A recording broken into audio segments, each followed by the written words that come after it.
Assalamualaikum warahmatullahi wabarakatuh, Bu Fatim. Apa kabarnya hari ini? Alhamdulillah, baik Bulia. Bulia bagaimana? Alhamdulillah, baik juga Bu Fatim.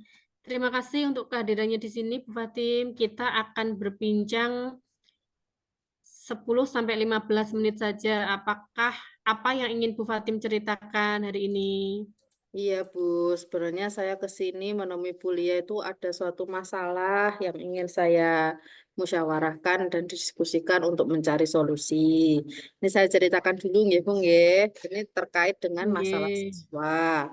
Nah, latar belakangnya itu siswa ini pada saat itu tuh masih kelas 3 Bulia.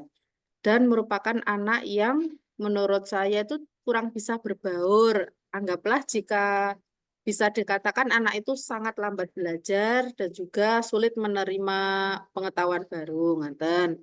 Nah, ketika diberi pelajaran ataupun di dalam kelas, si anak itu selalu bermain-main dan tiduran di lantai kelas. Jadi, Bapak Ibu guru itu tidak begitu dianggap, ngaten loh. Kemudian Nggih.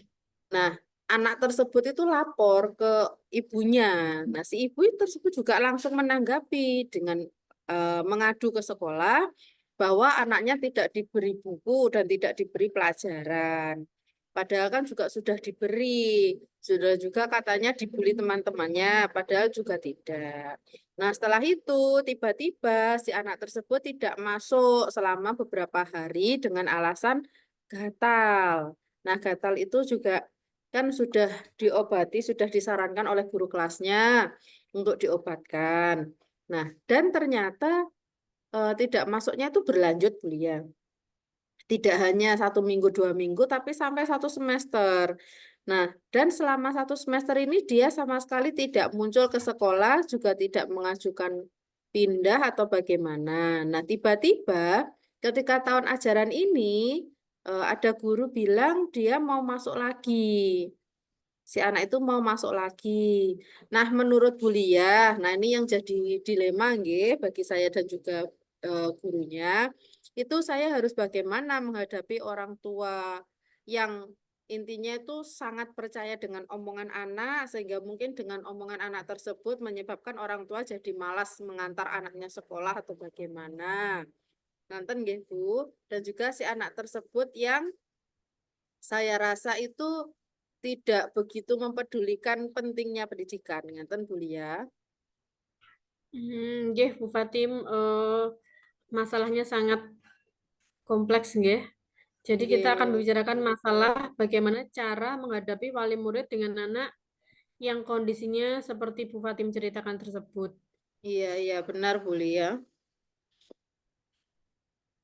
Oke, Bu Fatim, waktu kita tidak banyak. Bu Fatim ingin mendapatkan apa dari obrolan ini? Nah, tujuan saya kenapa kok saya ingin sharing atau membutuhkan coaching dengan Bu Lia, yaitu supaya wali murid tersebut itu menyadari bahwa tidak sepenuhnya keluhan ataupun aduan anak terhadap sekolahan itu memang begitu adanya. Bisa jadi si anak tersebut mengada-ngada atau juga salah paham.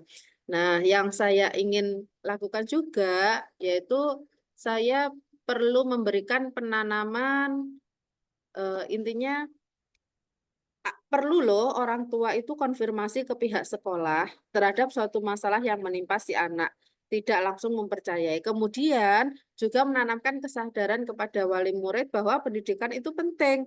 Tidak hanya menuruti anak ketika anak tidak mau sekolah, jadi tidak usah diantar, ngaten lho Bu. Nggih, ya. Menurut Bu Fatim, bagaimana sikap yang seharusnya dimiliki oleh orang tua murid dalam menanggapi aduan dari si anak dan juga sikap wali murid terhadap pendidikan si anak tersebut? Nggih. Kalau menurut saya itu seharusnya wali murid tidak mempercayai serta-merta, berarti tidak menelan mentah-mentah cerita si anak dan juga meminta konfirmasi dengan pihak sekolah. Apalagi ini menyangkut dengan pendidikan ya. Terus juga sudah lama tidak masuk. Jika mungkin memang wali murid tersebut peduli dengan pendidikan anak kan nggak mungkin dibiarkan saja, nganten loh. Nggih. Mungkin selain itu ada lagi Bu Fatim yang menurut penjenengan bisa menjadi cara lain? Nggih. Kalau menurut saya dengan pemikiran wali murid yang seperti itu berarti kan kepercayaan si wali murid itu kurang ngoten nggih. Jadi saya ingin membuat kepercayaan wali murid terhadap sekolah, terhadap guru itu dapat meningkat. Jadi memasrahkan intinya pendidikan itu kepada guru dan sekolah ketika di dalam jam-jam sekolah, kecuali jika sudah di rumah itu akan dilepaskan ke keluarga lagi ngoten. Berarti pendidikannya diserahkan ke keluarga lagi. Dan juga menurut saya itu komunikasi itu sangat penting kan kuliah. Ya. Oke, berarti menurut penjenengan dengan kepercayaan wali murid yang baik kepada sekolah, maka masalah-masalah miskomunikasi yang terjadi tersebut dapat berkurang, nggih, Bu. Iya, betul, Bu.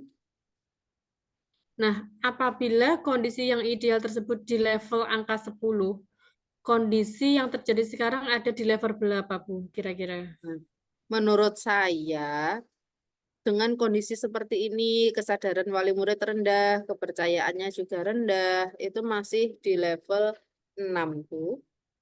Berarti ya termasuk rendah ngoten nggih. Nggih, baiklah, Bu Hatim.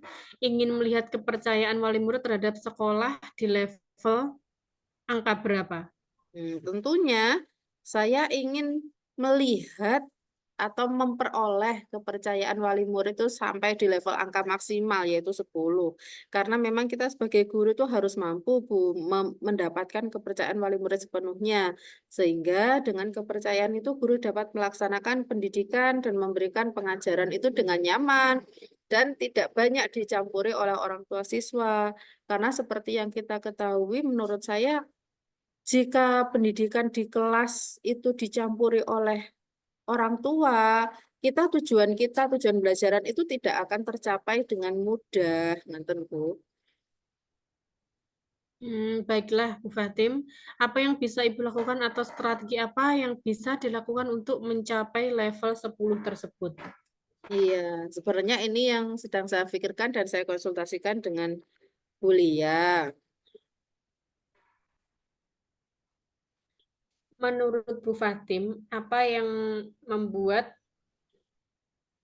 orang tua siswa memberikan kepercayaan penuh kepada sekolah dan guru dalam pendidikan putra dan putrinya tersebut? Iya, kalau menurut pengamatan saya sejauh ini apabila kepala sekolah dan guru-guru itu dapat menjalin komunikasi yang baik dan intens dengan orang tua, serta memberikan laporan perkembangan anaknya secara berkala, wali murid itu jadi mengerti bahwa sikap dan karakter anak itu bisa saja berbeda antara di rumah dan juga di sekolah. Dan itu juga ketika kita memberikan laporan, didukung dengan bukti-buktinya. Jadi guru tidak hanya ngomong, tapi juga ada bukti yang dipercaya oleh si wali murid. Begitu, Bu. Nggih, Bu Fatim. Nah, ngomong-ngomong Bu, untuk rencana Bu Fatim sendiri bagaimana nih yang cara yang dipakai untuk mencapai keadaan ideal tersebut? Iya, setelah saya pikirkan, Bu Lia, saya sebenarnya membutuhkan kerjasama dengan semua rekan guru dan juga komite. Kenapa kok semua rekan guru tidak hanya guru wali kelas anak tersebut? Karena jika kita hanya memberikan perhatian kepada satu anak, maka yang lain juga akan terabaikan. Maka itu nanti kita membutuhkan komunikasi yang baik dengan wali murid secara berkala dan memberikan eh, melakukan refleksi dan juga evaluasi terhadap guru-guru berkaitan dengan hal tersebut. Kemudian saya juga akan meminta bantuan dari komite sekolah untuk dapat turut serta memberi kesadaran kepada siswa akan pentingnya sekolah dan juga memberikan kesadaran kepada wali murid untuk jangan percaya sepenuhnya dengan aduan dan keluhan dari anak terhadap guru dan sekolah. Wali murid juga akan saya minta untuk mengisi lembar kuesioner terkait kepuasan dan kepercayaannya terhadap sekolah. Begitu, Bu. Baiklah Bu, bagaimana Bu Fatim melihat kemungkinan untuk Ibu bisa melakukan hal tersebut? Iya, kemungkinan untuk saya bisa melakukan itu sangat mungkin sekali, Bu, karena selama ini alhamdulillahnya komunikasi dengan komite itu juga baik, mungkin hanya perlu koordinasi yang lebih lebih sering lagi dan juga dengan rekan guru untuk membicarakan hal tersebut. Nggih. Yang mana yang paling mungkin dilakukan dalam waktu dekat, dalam minggu ini misalnya? Iya, dalam minggu ini Bu, insya Allah saya akan melakukan rapat koordinasi dengan rekan guru dan juga komunikasi dengan komite. Selain itu, perlunya mengatur jadwal karena kita juga sibuk ngoten nggih dengan kerjaan masing-masing, kita perlu mengatur jadwal dan juga mendiskusikan dengan tindak lanjut dan juga apa sih yang harus kita lakukan untuk mengatasi hal tersebut yang harus ditindaklanjuti oleh ibu. Baiklah Bu Fatim, kita telah pada penghujung obrolan kita. Apa yang Bu Fatim dapatkan dari obrolan kita hari ini? Iya, di awal pembicaraan tadi itu saya masih bingung loh Bu, bagaimana cara meningkatkan kesadaran wali murid terhadap pendidikan dan juga meningkatkan kepercayaan wali murid tersebut terhadap guru dan sekolah. Alhamdulillahnya setelah kita ngobrol ini tadi saya jadi tercerahkan yaitu saya bisa menemukan cara untuk meningkatkan kesadaran wali murid dan juga kepercayaan mereka. Kemudian saya juga meminta bantuan rekan guru dan komite tentu saja. Oke, Bu Fatim. Kalau begitu kita bertemu minggu depan ya, Bu Fatim. Saya ingin mendengar ceritanya setelah Bu Fatim menyampaikan usulan berkoordinasi dengan komite maupun rekan guru seperti yang Bu Fatim jelaskan itu tadi seperti apa. Iya Bu Lia, terima kasih banyak atas waktunya. Sama-sama Bu Fatim, terima kasih juga untuk sharingnya hari ini. Sampai bertemu minggu depan. Wassalamualaikum warahmatullahi wabarakatuh. Waalaikumsalam warahmatullahi wabarakatuh.